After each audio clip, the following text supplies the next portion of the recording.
के स्वतंत्रता स्वाधीनता दिवस पर हम ये संकल्प लें कि हम शरीर से मजबूत बनेंगे और पूरे देश को स्वस्थ समृद्ध परम वैभवशाली विकसित बनाने के लिए पुरुषार्थ करेंगे। पहाड़ पर चलना ही मुश्किल होता है, दौड़ना तो और ज्यादा मुश्किल होता है। और देखो ऐसे दौड़ ना सके तो कम से कम ऐसे चल ही लेना इसमें भी पूरे शरीर का पूरा व्यायाम हो जाएगा। हाँ, देश की राजनीतिक आजादी के बाद अब आर्थिक आजादी, शिक्षा की आजादी, चिकित्सा की आजादी, वैचारिक सांस्कृतिक आजादी, आजादी देश के बचपन की, जवानी की, किसानों की, खेत खलिहान की आजादी।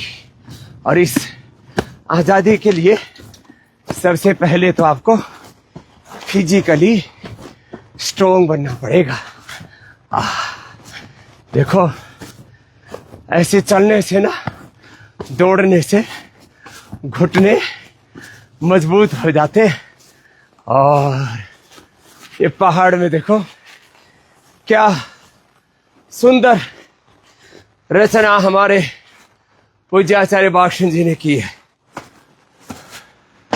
पत्थर, लकड़ी, ओहो, और कार्विंग कितने सुंदर है। देखो यहाँ लकड़ी का क्या गजब नजारा है।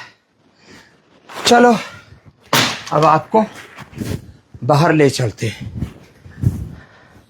आप भी चाहते हैं कि रिटायरमेंट के बाद कहीं पहाड़ पर रहे तो यहाँ आ जाना माला गांव। ये धन्वंतरी धाम पूज्य आचार्य बागशन जी ने बहुत पुरुषार्थ करके बनाया है। कितना सुंदर दृश्य है, सुंदर परिवेश है। और इस सुंदर परिवेश में आपको मैं बता रहा था देश किस तरह से लुट रहा है। आजादी के बाद भी देश में बर्बादी कायम है। सबको इस बात का ज्ञान होना चाहिए। मैं 145 करोड़ भारतवासियों से आह्वान करता हूं कि सारे देश को इस बात को बताओ कि पिछले 200-250 सालों में ईस्ट इंडिया कंपनी से लेकर के मात्र 10 कंपनियों और घरानों ने इस देश के $100 ट्रिलियन से ज्यादा पैसे लूटे, धन दौलत वैभव लूटा। इस परम वैभवशाली देश को दरिद्र बना दिया। आज हमारी करेंसी की बुरी हालात इसलिए नहीं है कि डॉलर पाउंड मजबूत हो गया, रुपए कमजोर पड़ गया। ईस्ट इंडिया कंपनी से लेकर के ब्रिटिशर्स ने, अंग्रेजों ने, मुगलों ने, लगभग 10 ही लोगों ने इतना लूटा कि देश के करीब $100 ट्रिलियन की आर्थिक लूट हो गई। और हम लोग बस ऐसे हाथ पर हाथ धरे बैठे रह गए। पहले तो एक ईस्ट इंडिया कंपनी थी और कुछ विदेशी लुटेरे थे। आज तो हजारों ने, लाखों विदेशी कंपनियां इस देश का धन लूट लूट करके विदेश में ले जा रही। हम कहते हैं देश का धन, देश की दौलत, देश का पैसा देश में रहे और देश की सेवा में लगे। यही हमारा पतंजलि का स्वदेशी से स्वावलंबी आत्मनिर्भर विकसित भारत के निर्माण का संकल्प है। देश के 80वें स्वतंत्रता दिवस पर हम भारत को आर्थिक रूप से आजाद कराने का संकल्प लें। देश को शिक्षा के रूप में आजाद कराने का व्रत लें।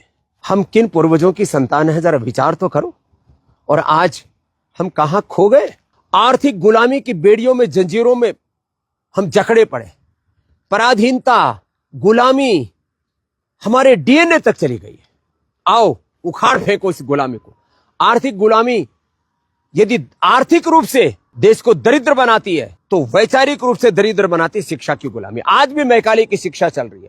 इसलिए हमने संकल्प किया है कि 1835 से चली आ रही ये इंडियन एजुकेशन सिस्टम के नाम पर शिक्षा की गुलामी को खत्म करना है।